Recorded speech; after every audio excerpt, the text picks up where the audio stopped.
ને પણ હમણાં તમે બધાએ એની પ્રગતિ જોઈ રહ્યા છો, એનો વિકાસ જોવો છો અને આજુબાજુથી પણ બધા લોકો જોવા આવે છે કે ડેવલપમેન્ટ વિકાસ શું હોય. તો આપણા થરાદને આપણે બધાએ ભેગા મળીને, હું એકલો નહીં, આપણે બધા ભેગા મળીને, પ્રજાજનો ભેગા મળીને, સરકાર ભેગા મળીને,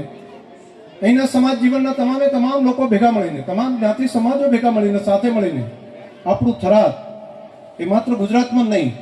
પરંતુ દેશભરની અંદર શ્રેષ્ઠ બને એના માટે આપણે પૂરી મહેનત કરવી છે અને એમાં મારે તમારા બધાનો સહયોગ જોઈએ. અને હું આભાર થઈશ, તમામનો આભારી થઈશ કે હમણાં 26 જાન્યુઆરીનો કાર્યક્રમ, જે ગાંધીનગરનો ઝંડો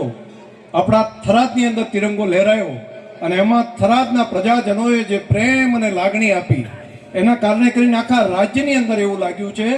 રાજ્યની સરકારને પણ એવું લાગ્યું છે કે થરાદને વિકાસ જોઈએ છે, થરાદને આગળ વધવું છે, થરાદને પ્રગતિની દિશામાં આગળ વધવું છે. અને એના કારણે મને પણ કામ કરવામાં એક નવું બળ મળશે, નવી શક્તિ મળશે. હું પણ આ વિસ્તાર માટે હજુ વધારે સારું કામ કરી શકીશ. કેમ